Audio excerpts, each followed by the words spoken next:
বিকেল হলে মনে হয় কোথাও ঘুরতে যাই, তাই বললাম আমার হাজবেন্ডকে, চলো না আমাকে একটু কোথাও ঘুরতে নিয়ে চলো। ও বলল তাহলে তাড়াতাড়ি রেডি হয়ে নাও। আমি আর কথা না বলে তাড়াতাড়ি রেডি হয়ে বেরিয়ে পড়লাম। আজকে আমরা বেড়াতে যাব তেওতা জমিদার বাড়ি। আসসালামু আলাইকুম everyone, welcome to my new blog video. দেখেন আমি রেডি হয়ে বেরিয়ে পড়লাম। বৃষ্টি আবহাওয়া, বিকালবেলা বৃষ্টি নেই, সারাদিনই গুড়ি গুড়ি বৃষ্টি পড়েছে। দেখেন মোটর সাইকেলে ঘুরতে কার না ভালো লাগে। আমরা যেখানেই যাই মোটর সাইকেল নিয়ে যাই, মোটর সাইকেলে বেড়াতে অনেক ভালো লাগে। চকে কিন্তু পানি চলে আসছে, দেখেন এগুলো কিন্তু নতুন পানি। আবার কেউ কেউ নৌকা দিয়ে মাছ মারতেছে। এটা হচ্ছে আরিচা ফেরিঘাট। দেখেন ফেরিগুলো কত সুন্দর লাগছে, নদী ভরা একদম। বিকালবেলার এই আবহাওয়াটা কিন্তু অনেক ভালো লাগতেছে দেখতে। লাল শাপলা আগে আমি দেখেছি একটা দুইটা, কিন্তু অনেকের কাছেই শুনতেছি এই তেওতা জমিদার বাড়িতে নাকি পুকুরে অনেক লাল শাপলা ফুটেছে। সেই জন্যই আমি বললাম আমাকে নিয়ে চলো, সেই জন্যই আমার হাজবেন্ড আমাকে আজকে নিয়ে যাচ্ছে। আসলে পুকুর ভরা যদি লাল শাপলা, সাদা শাপলা, যে শাপলাই ফুটুক না কেন দেখতে কিন্তু অনেক ভালো লাগে। কথা বলতে বলতে দেখেন আমরা চলে আসছি তেওতা জমিদার বাড়ি। এটা হচ্ছে তেওতা জমিদার বাড়ি, অনেক আগেকার পুরনো জমিদার বাড়ি। এটা মানিকগঞ্জ জেলায় শিবালয় থানায় অবস্থিত। দেখতে মাশাআল্লাহ অনেক ভালো লাগতেছে, পুরনো আগেকার জমিদার বাড়ি। এখন আমরা যাব পুকুর পাড়ে। পুকুরের ঘাটগুলো ভেঙে গেছে অনেক আগেকার যেহেতু, সেই জন্য আমি এখন আস্তে আস্তে নেমে যাচ্ছি। দেখেন পুকুরের সিঁড়িগুলো কিন্তু অনেক উঁচু নিচু, সেই জন্য আমি বসেই নেমে পড়লাম। পুকুর ভরা শাপলা, দেখতে যে কত ভালো লাগতেছে। পুকুরের চারপাশে অনেক শাপলা ফুল, কিন্তু মাঝখানে নাই। কিসের জন্য? আমার মনে হয় মাঝখানে অনেক পানি, সেই জন্য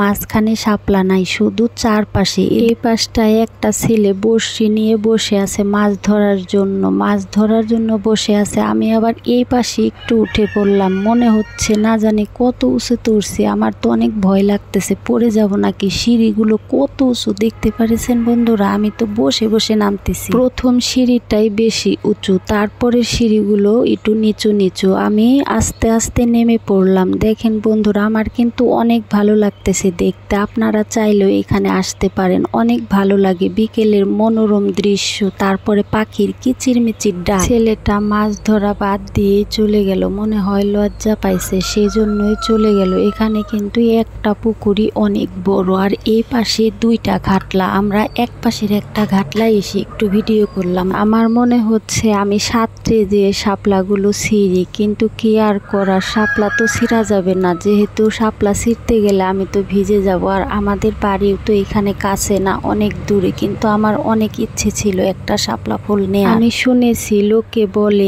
এই লাল শাপলা দিয়ে নাকি ওষুধ বানানো যায়। আমি কিন্তু সঠিক বলতে পারবো না, কিন্তু অনেকেই বলতেছে এই লাল শাপলা নাকি ওষুধ তৈরি হয়। কিন্তু আমার তো আর সহ্যই হচ্ছে না। আমি আবারও একটু সিঁড়ি বেয়ে নিচে নামতেছি যে একটা শাপলা ফুল আনা যাবে কি যাবে না, কিন্তু আমার নিচে নামাটাই বৃথা। শাপলা ফুল আমি কোনোভাবে আনতে পারলাম না, সেই জন্য মনটা একটু খারাপ করে আবার চলে আসলাম। এখন আমরা আরেক পাশের ঘাটলায় যাব। দেখেন আমি একটু ভিডিওটা ঘুরিয়ে দেখালাম যে আগেকার জমিদার বাড়ি। এখানে কিন্তু বিকালে অনেকেই ঘুরতে আসে, সেই জন্য ফুচকা, চটপটি, হালিম, অনেক মজার খাবারও আছে, আবার মজাদার ঝালমুড়ি মাখাও। আমার তো দেখে অনেক ভালো লাগতেছে, এত সুন্দর পরিবেশ। আমি আগেও অনেকবার এসেছি, কিন্তু তখন এই পুকুরে লাল শাপলা ছিল না। এখন এই পাশে এসে দেখি বাচ্চারা বোতল দিয়ে কিভাবে মাছ ধরতেছে। আমি কিন্তু বড়শি দিয়ে মাছ ধরা দেখেছি, আরো অনেকভাবে মাছ ধরা দেখেছি, কিন্তু এইভাবে বোতল কেটে বোতল দিয়ে বড়শি বানিয়ে আমি কখনো মাছ ধরা দেখিনি।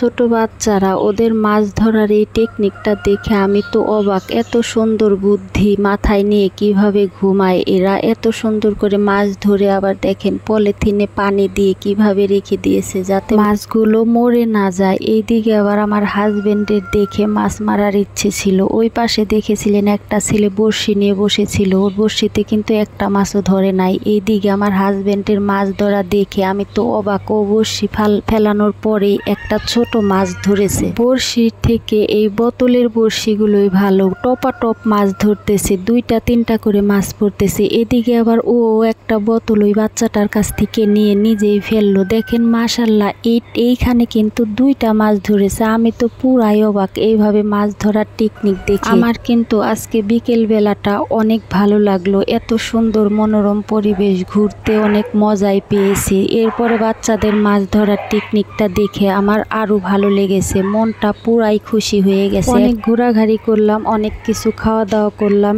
এখন তো বাসায় যাওয়ার পালা। সেই জন্য মোটর সাইকেলের কাছে যাচ্ছি। আবার মনে হয় বৃষ্টিও আসবে, আকাশটা পুরাই মেঘলা হয়ে গেছে। আজ কয়েকদিন ধরেই তো টিপ টিপ বৃষ্টি সারাদিনই। এই বৃষ্টি হচ্ছে আবার এই রোদ উঠতেছে। আমরা এখন মোটর সাইকেলে করে বাড়িতে চলে যাচ্ছি। তো বন্ধুরা, ভিডিওটি কেমন লাগলো? যদি ভিডিওটি ভালো লেগে থাকে তাহলে অবশ্যই লাইক, কমেন্ট, শেয়ার করবেন এবং আমার কথায় যদি কোনো ভুল ত্রুটি হয় ক্ষমার দৃষ্টিতে দেখবেন। সবাই ভালো থাকবেন, সুস্থ থাকবেন। আজ এই পর্যন্তই। আল্লাহ হাফেজ।